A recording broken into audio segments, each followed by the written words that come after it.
Oh, hey there. I'm a little pig, floating through the fairy dimension. Yeah, it turns out if you piss off twinks, they just send you to hell. Or maybe this is their closet? Unsure. Still kind of fried from getting zapped here. It's fine. It's fine. Because they were kind enough to leave their PC, so we can kill time together. Do you want a yoo-hoo? They didn't baby-proof their fridge, so I took that as an invitation. Magic Battlegrounds was released for PC and Xbox in 2003. Published by Atari and developed by Secret Level, which is a studio that would later be bought by Sega. Almost a weird that happened twice moment. Right now, the game is pretty much abandonware, and if you know where to look, you can find it cracked. Just be safe. Hey, if WotC wanted me to pay money for it, then maybe they should put it up for sale. So the plot is that you're a duelist and your mentor gives you a premonition. Look everybody, it's magic lore characters. It's honestly refreshing seeing magic lore characters being used, even if them being here doesn't make sense. Seeing Mishra in his weird Shogun warlord phase is enough to make me happy. We're left with a task to find the 5 gems that'll give us the power to defeat him, and you're never gonna guess what color those gems are. And here's the game! What, don't you recognize it? Look, there's your deck. Mana's generating from the land, and there's you. It's just like the card game, only here, it's in real time. I know it looks jank, but hear me out, I'll break it down. You and your opponent each have half the field. Mana spawns up, with the big pieces increasing your pool size. Use that to summon creatures, which march to go smack your opponent. You can interact with sorceries and enchantments, and you can even smack creatures yourself. You can even run across the field and smack your opponent. See, just like the card game. The first chapter sets you up with red magic, and a lot of tutorial missions. Every mission you complete unlocks a new spell for your collection, letting you mix and match your strategy around. Though a lot of missions want you to complete it in a certain way. Sometimes your opponent is spamming a certain strategy, sometimes it's a puzzle to dish out damage in a short amount of time. We aren't getting into anything tough yet, but just wait. Our first real fight is with Multani, Maro Sorcerer. Side note, this card's kind of ridiculous as a commander, like it's just a shrouded 28/28 at almost all times. Well, in this game you only have 20 life, so you can just spam dragons to kill him. Holy shit, I didn't mean actually kill him. Isn't he a good guy? Or at least like neutral? Anyways, we get his green magic. It kinda rocks. Your creatures are larger, your mana's faster, your creatures are larger. You lack ways to interact with your opponent's creatures directly, but that's fine because yours are going to do it for you.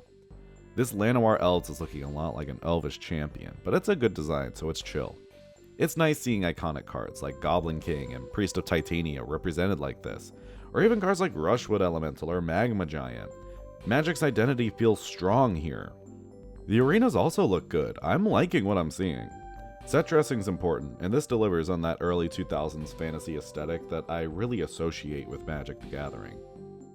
Speaking of, though, if you're not into fantasy bikini armor, you may not like our pro tag. Her name is Mirora, and she doesn't have much else going on. I do like her design, I like the way her armor evolves as she gets new colors of mana, and the Sonic the Hedgehog hair is a good Y2K look. I wouldn't expect her to show up in Modern Horizons 4 though, or anything like that. Aside from just dueling, we get challenged to a race to produce the most mana. Not as thrilling as the damage puzzle from the last chapter, and I'll be real, these puzzle missions don't get much better. After dueling through this chapter, we fight a Chroma. You know, Overrun is still a good card, even in this game. She was apparently under some spell and just kinda leaves, and just as briefly, Arcanus shows up. My super laser pass! Teleported straight to white magic. Full of creatures for combat, spells for combat, defense and offense, and removal, and yeah, life gain. What else is white known for? This chapter we really get to see some variety in our opponents as we fight not only blue mages, but black mages as well. I won't lie, I'm jealous. I want to cast Jazam Jin. What the hell? The game feels like it's out of the tutorial now, but it's still not too tough. I do have to pay more attention as to when I'm casting my spells rather than just spamming stuff out, but white has enough chunky flyers that you can kinda breeze by this chapter. And of course we gotta do a life gain race. Arcanus is supposedly using 2 colors of magic, Even in Battlegrounds, people can't stop playing Azorius Control. Screw you! I am gonna go play Minecraft! Next up is Blue Magic.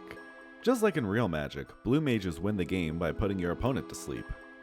We're getting to the part of the game where timing your interaction is important, swinging at your opponent's 1/1s are important, and shielding is really important. You can cut your taken damage in half, but it drains mana, so you really want to be as tight with it as possible. Unsummon is a good defensive spell, Horned Turtle is a good blocker, Pendril Mists lets you stacks your opponent out. What I'm getting at is that this gets tedious as control gets in paper. Good job translating that. This stage almost broke me, but we're not there yet. That'll happen next chapter. At the end of the chapter, we fight Ishin's Shade. Someone on the team knew what was up. Dudes with no face except for glowing eyes, rock.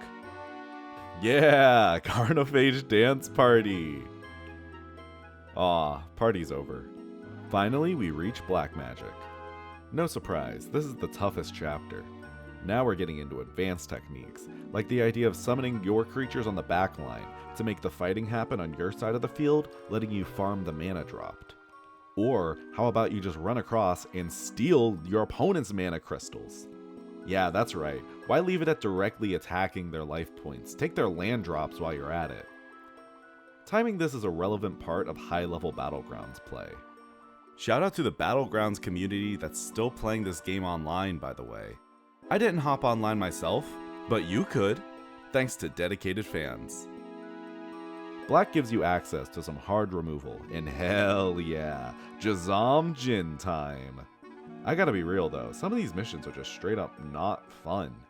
Getting rushed down by 2 air elementals, my opponent starting at 5 mana to my 1, this mission felt impossible until I banged my head against it enough. This one also almost broke me, but we're not quite there yet. Give it like 5 more seconds. And I gotta be honest here, folks. Seeing this is what finally broke me. They just expect you to not only stabilize, but chew through 50 life. They even say up front that it's gonna take a while.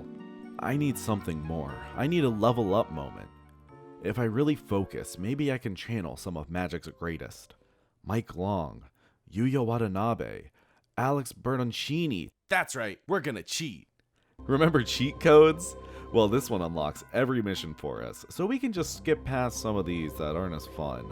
Don't worry, we won't skip the good missions, like we'll still fight Meraxes. Come on, it's fan favorite character, Meraxes.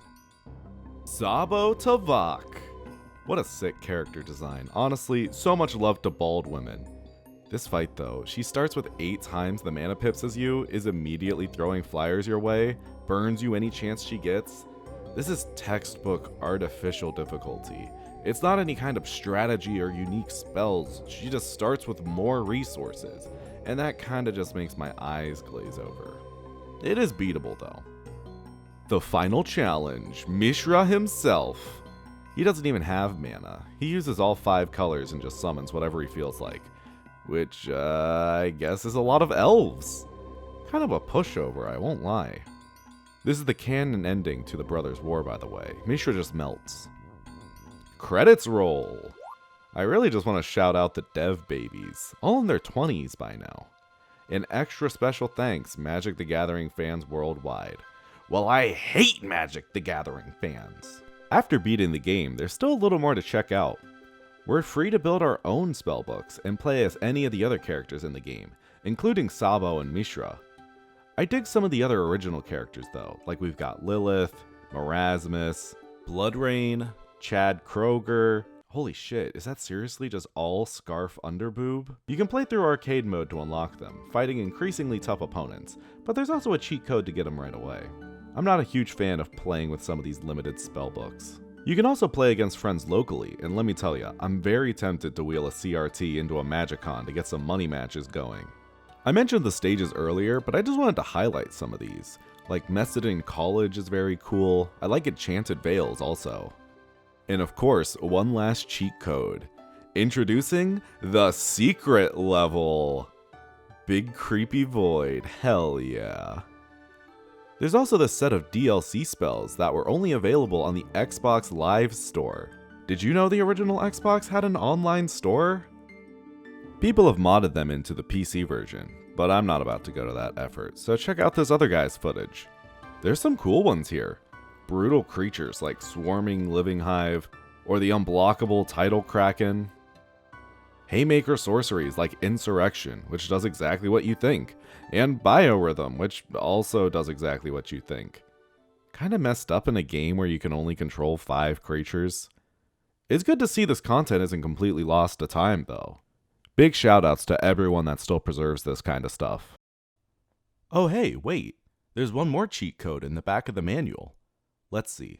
If found, please return by untap, untap, tap, tap, green, blue, exile target creature? Oh, hell yeah, finally. Wait, you brought the Xbox when you teleported back, yeah? Well, clearly I didn't, so I don't know why you would ask that. Damn, sounds like you're working here until you pay for that Xbox. I'm feeling kind of kidnapped now, so I guess, but I am a pig, so you gotta find some pig jobs for me to do. Where will the pig go next? Subscribe to find out.